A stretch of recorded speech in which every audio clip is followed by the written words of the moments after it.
आज मुझे किस लिए अरेस्ट किया गया अध्यक्ष महोदय? 8.5 एकड़ जमीन के घोटाले पर। अगर है हिम्मत सदन में तो कागज पटक कर दिखाए कि 8.5 एकड़ का जमीन हेमंत सोरेन के नाम पर है। अगर होगा मैं उस दिन से राजनीति से इस्तीफा दे दूंगा। अध्यक्ष महोदय, जब राजनीतिक रूप से ये नहीं सकते हैं तो ऐसे ही बैकडोर से हमला करते हैं, पीठ पर हमला करते हैं। अध्यक्ष महोदय, मैं आंसू नहीं बहाऊं, आंसू वक्त के लिए रखूंगा। आप लोगों के लिए आंसू का कोई मतलब नहीं। आदिवासी दलितों का, पिछड़ों का, आदिवासी के आंसुओं का कोई मोल नहीं। वक्त आने पर हम इनके एक एक सवालों का जवाब और एक एक इनके षड्यंत्र का जवाब वक्त आने पर बड़ी माकूल तरीके से दिया जाएगा। एक्चुअली दुर्भाग्य है अध्यक्ष महोदय इस राज्य का, तथाकथित हमारे राज्य के ही कुछ लोग जो ऐसे सामंती विचार वाले के चरणों में जाकर के झुककर उनकी सेवा और पूजा अर्चना में लगे। नहीं तो इस राज्य की इतनी दुर्दशा नहीं होती अध्यक्ष। राज अलग हुए 23 साल हो रहे हैं, 24 साल हो गए अध्यक्ष महोदय। किसने सबसे अधिक राज किया इस राज्य में? ये मुझे बोलने का जरूरत नहीं है, किसी को बताने की भी जरूरत नहीं। सब अपने गिरेबान में देखें, सबको पता चलेगा कौन कहां बैठा, किसने क्या काम किया। घोटाले इनको 2024 से ही नजर आ रहे हैं, 2000 से नजर नहीं आ रहे, 2019 से ही इनको नजर आ रहे हैं। आज ये नहीं चाहते अध्यक्ष महोदय देश का आदिवासी, दलित, पिछड़ा, अल्पसंख्यक देश के सर्वोच्च स्थान पर पहुंचे। ये नहीं चाहते कि ये जज बने, ये नहीं चाहते ये आईएएस आईपीएस बने, ये नहीं चाहते ये राजनेता बने।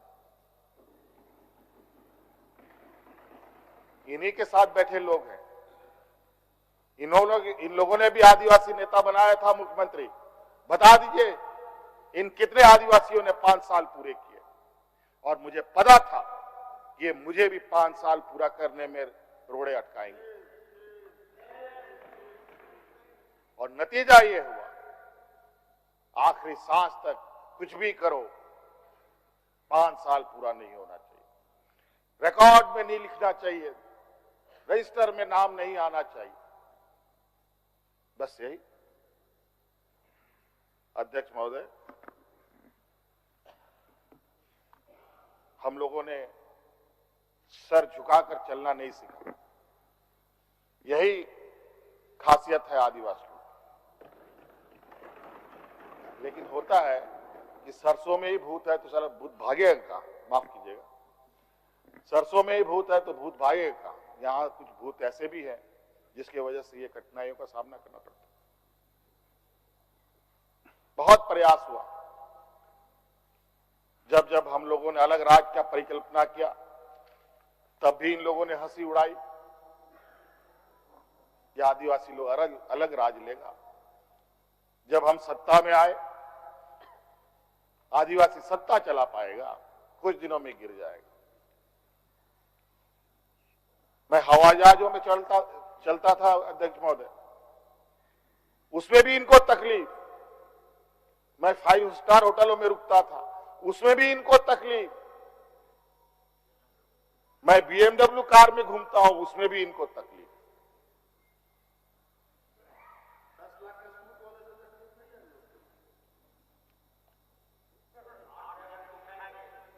क्या कहावत है कि हम करें तो गुनाह, ये करे तो क्या? यही कहावत है। खैर छोड़िए।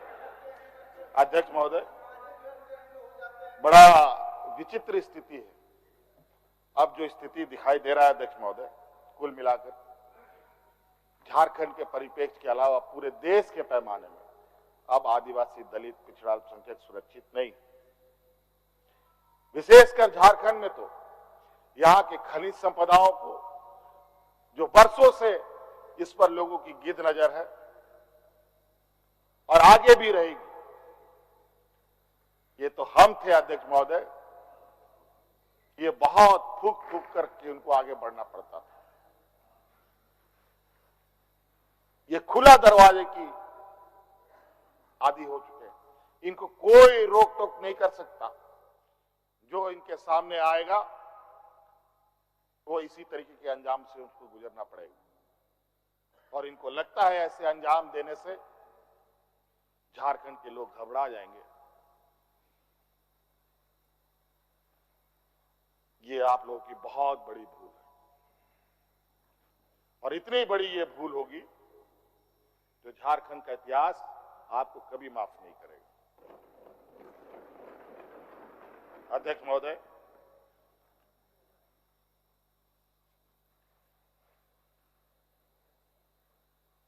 आज जो षड्यंत्र का पैमाना है वो इस कदर